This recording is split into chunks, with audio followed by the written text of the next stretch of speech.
Hello and welcome to The Wave of Things. My name is André Savetier. From time to time people ask me how I got into music in the first place and why I'm that music enthusiast that I am nowadays. It's actually not so easy to find a starting point in all this. I grew up in the 80s, but I was too young to fathom the 80s as they were.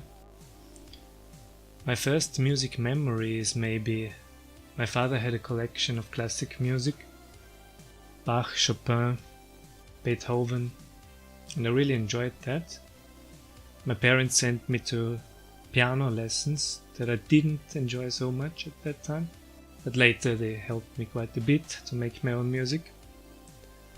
But my first memory with popular music was through my older sister, who was into boy bands in the early 90s, New Kids on the Block, Take That, so I also listened to that, but soon I switched to Spice Girls because they were simply prettier to me. Then a bit later, when I was around 11-12 years, I snuck into the sleeping room of my sister to search in her CDs, and I found a CD called Überflieger, and it was a best of Neue Deutsche Welle, German New Wave, and one song struck me very much. It was Das Model by Kraftwerk. But this didn't bring me actually into this culture. There were just some separate songs I liked. I remember Don't You Forget About Me by Simple Minds, or Big in Japan, Alphaville, some Depeche Mode, Human League, but I couldn't connect it yet, that this belongs somehow together.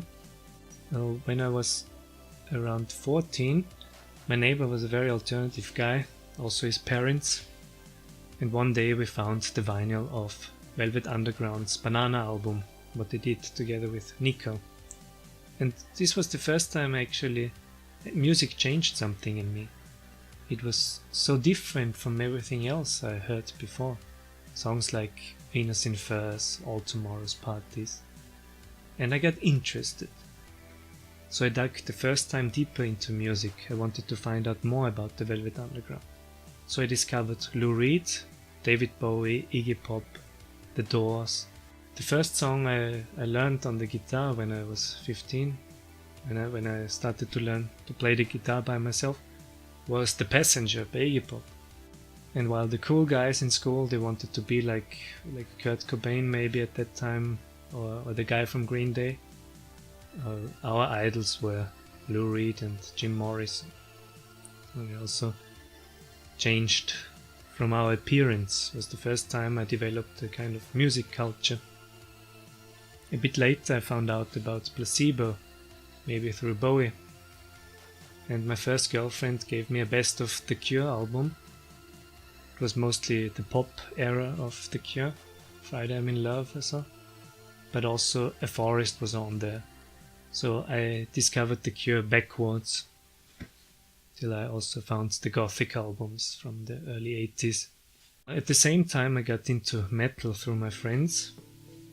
I have to admit I quite enjoyed being also in this scene, but I was never this hardcore metal type.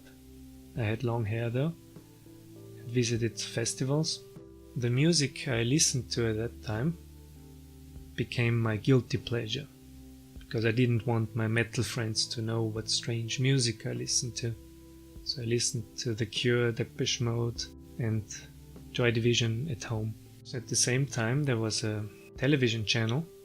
It was called BovitzFire, Viva 2, a German one. And it was dedicated to alternative music in the broader sense. So they had indie rock there, metal, but also punk and industrial and this kind of music. So I found out more, and this broadened my horizon very much. Unfortunately this channel discontinued in 2002. It was a big loss, because back then we had no YouTube or Facebook or Bandcamp and such things, so it was not so easy to find this kind of music. When I was around 18 I started to collect vinyls, And also this was not so easy to get. I mostly collected vinyls from bands from the 60s, 70s. Like I had a phase where I listened to Deep Purple and the progressive rockers like Pink Floyd, Genesis, King Crimson, Emerson, Lake and Palmer.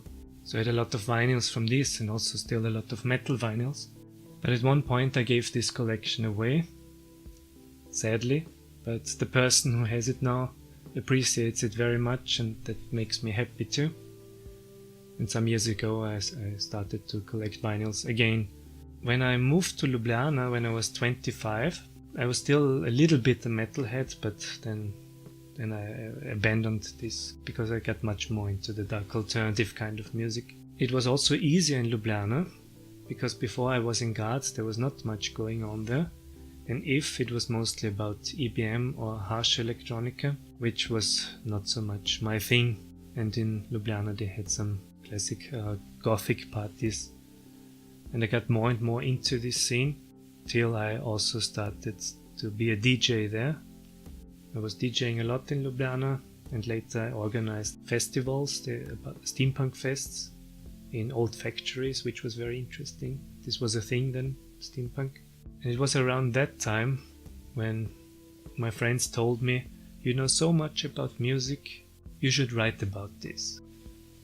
This blogging culture became bigger and bigger, so I thought, why not join in? And so I started my blog, I think it was in 2011. I wrote with a lot of musicians. At one point I wanted to meet those bands. And some years ago I said, now I make a road movie documentary about the northern Italian post-punk scene.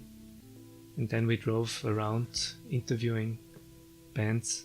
Some bands visited me later here in Slovakia, like Caron Demonio, Date City Days. The year after this documentary, because it worked so well, we did the same in Poland. We drove around Poland, met several bands from the cold wave scene, even from the 80s.